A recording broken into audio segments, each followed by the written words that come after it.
film really is inspired by music and films of the past, and yet is very contemporary. Talk about what makes it a modern classic.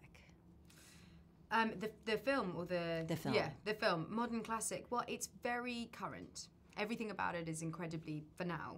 We will look back at this time in our political history, for example, and see England at this time, and we're reflecting that. We're reflecting that with immigration and with Brexit and all of these things. So that's definitely a way of grounding it in a kind of contemporary setting. But also, I think that the characters, you've got, with Kate, who I play, she's a bit of an anti-heroine, and that's a relatively new concept, I think, for a Hollywood studio movie, which is what this is.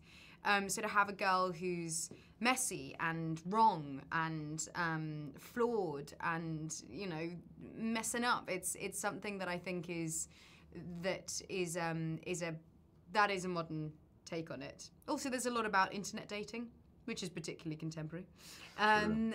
And I just think that it's grounded in today. It definitely feels like that. Yeah, and tell us about Tom. How, I don't know, talk about his perspective of Kate and what really connects them.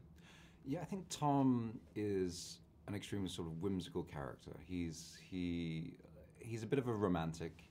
I think he loves being kind of semi-stuck in the olden times where there wasn't technology, and you know, he's very present, and I think he sees that Kate is so sort of woefully kind of depressed in her life, and she's very stuck in the position of she doesn't really know what she wants going forward. So he tries to open up her eyes into something a little bit more kind of unique and kind of bring her to the present and appreciate what she has rather than what she wants or thinks that she wants.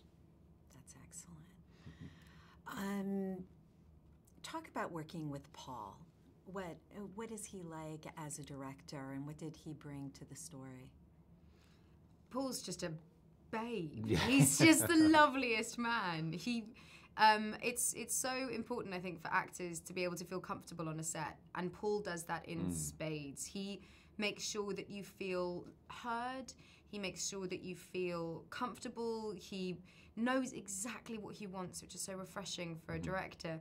And he's charming, and he's funny, and he's gorgeous, and he's super just well dressed every single day. Supremely well turned out as a human being. But he allows you to sort of play.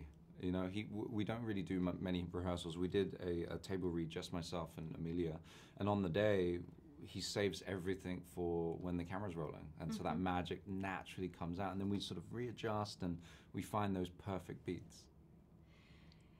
You know, it's so funny. It doesn't feel cynical to me. There's something really just beautiful about it. Talk about, I don't know, kind of the gift of the film and what it brings out, even in a messy time and story. Yeah, well, I think the thing that makes the film beautiful is its relatability. And the only way that you can get that is by having a truthful depiction of humanity. And I feel like both Tom and Kate's family and all of the characters in our film are honest and real, and no one's perfect. And everyone's messy, and everyone's complicated. And I think that as a viewer, you're watching that and you're going, me too! I beat myself up for stuff all the time. I get stuff wrong all the time. I'm not perfect. And whilst it's nice sometimes to watch movies that you can aspire to and all of these things, this is grounded so much in truth that's where we see the beauty, because the beauty of life is in its frailty. The beauty of life is when things go wrong and how we overcome those things. The beauty can be found in the mistakes and the complications of being a messy human being. And that looks beautiful. That is truthfully beautiful. Whereas just polished perfection is kind of not, I think. It can, you know, that doesn't have the same feeling. And I think that across the board, that's what this film highlights and shows you. And so it should make you feel good and warm inside.